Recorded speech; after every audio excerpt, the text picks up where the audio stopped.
O protestantismo é dividido em muitas denominações religiosas.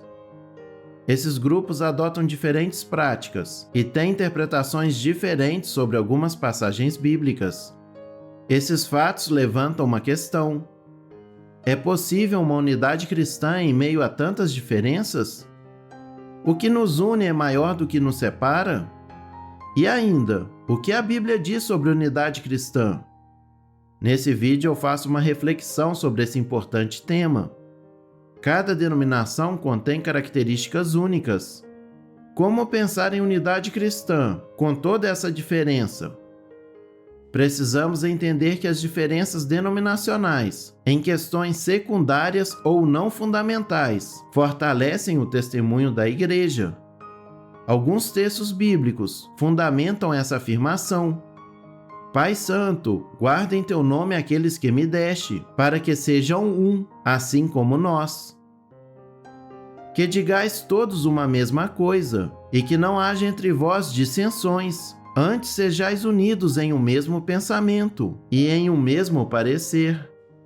Notem que as Escrituras são claras quando se trata da unidade da Igreja. A grande questão é: como conciliar esse chamado com as inúmeras diferenças que existem entre as denominações? Como os cristãos podem saber se uma diferença de crença ou prática é justificativa para a separação dos grupos religiosos, ou se essa diferença deve ser aceita e valorizada? Eu sei que para muitas tradições religiosas é diferente aceitar o testemunho cristão através das fronteiras denominacionais. Mas é necessário reconhecer que a Igreja, o corpo de Cristo, é mais amplo do que nossa instituição religiosa. Nenhuma denominação tem o monopólio do caminho de Cristo. As denominações que alegam ser a única igreja verdadeira são seitas. É importante ressaltar que a unidade da igreja não é o mesmo que o diálogo interreligioso. Os dois são completamente diferentes. A unidade da igreja trata da aceitação e valorização das diferenças denominacionais dentro dos limites dos fundamentos do cristianismo. Eu vou repetir. A unidade da igreja trata da aceitação e valorização das diferenças denominacionais dentro dos limites dos fundamentos do cristianismo. O diálogo interreligioso, por outro lado, envolve conversas com igrejas que extrapolam os fundamentos do cristianismo e até as religiões que não são cristãs. Devemos reconhecer que as Escrituras descrevem a comunidade de fé como uma comunidade onde há diferenças. O apóstolo Paulo comparou a comunidade de fé a um corpo que possui membros que são diferentes. As diferenças entre os membros do corpo de Cristo sustentam e melhoram a vida comum e o testemunho da Igreja. A diferença não é necessariamente igual à divisão, assim como a unidade não é igual a todos iguais. Os cristãos são chamados para a união, não são chamados para serem todos iguais. Isso é muito importante e gera muita dúvida, por isso vou repetir. Os cristãos são chamados para a união, não são chamados para serem todos iguais. Compreender isso é muito importante. Como indivíduos, todos nós temos diferentes temperamentos, estilos e preferências. Claro que, dentro dos limites dos ensinos e valores bíblicos, não há problema em cada grupo se reunir para o culto de uma maneira mais adequada às suas preferências e estilos. Alguns cristãos, por exemplo, optam por adorar por meio de música tradicional, com música e liturgias mais formais. Outros preferem um estilo mais contemporâneo, com bateria e guitarra. Se o louvor for bíblico, note, eu disse se o louvor for bíblico, essas diferenças não sugerem que um estilo esteja certo e o outro errado. Apenas destaca várias maneiras de ser a Igreja de Cristo. É preciso reconhecer e aceitar, e por que não, celebrar as diferenças que existem entre as várias expressões da fé cristã. Essa aceitação das diferenças é fundamental para a vida da igreja, fortalece o nosso testemunho. Claro que essas diferenças devem estar dentro dos limites da palavra de Deus.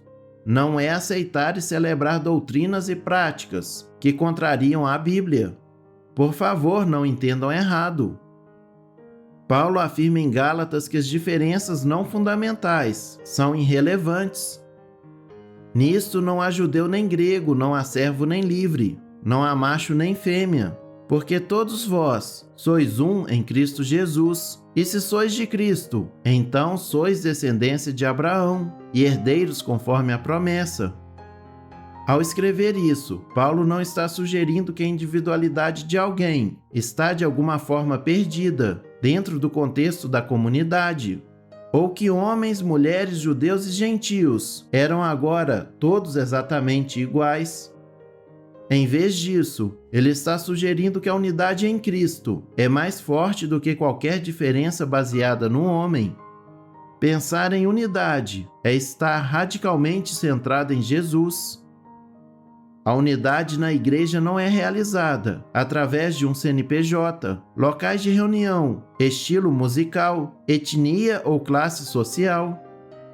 Não importa a forma como os cristãos adoram, na medida em que todos adoram o Deus triuno. Se alguém é batista, assembleiano, presbiteriano, metodista ou wesleyano, o centro da fé permanece o mesmo. A morte e ressurreição de Jesus Cristo une todas essas denominações cristãs. Isso significa que os cristãos aceitam cegamente qualquer doutrina, ideia ou prática em nome da unidade da igreja? A resposta é um sonoro não. Pensar em unidade não é o contrário do pensamento diligente ou do discernimento sobre a fé. A Bíblia deixa claro que não devemos aceitar ensinos e práticas que contrariem os princípios fundamentais da fé cristã. Notem que pensar na unidade da igreja, portanto, não significa aceitar heresias. Precisamos reconhecer que, de fato, nem todo grupo, denominação ou ajuntamento que se declara cristão adere às reivindicações do Evangelho. Algumas igrejas rejeitam abertamente, ou de forma sutil, as doutrinas fundamentais da fé cristã. Por exemplo, se uma denominação não aceita Deus como triuno, então essa denominação se afastou do rebanho cristão. Isso é tanto um fato teológico quanto histórico. A igreja cristã é edificada sobre a crença na Trindade. Da mesma forma, qualquer reunião que negue a divindade de Cristo simplesmente não está de acordo com o ensino cristão histórico e, portanto, não pode fazer parte da unidade cristã.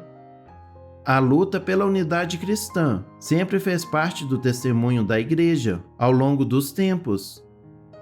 Nos primeiros 600 anos de sua existência, a igreja cristã combateu os defensores de heresias. A lista é bastante extensa.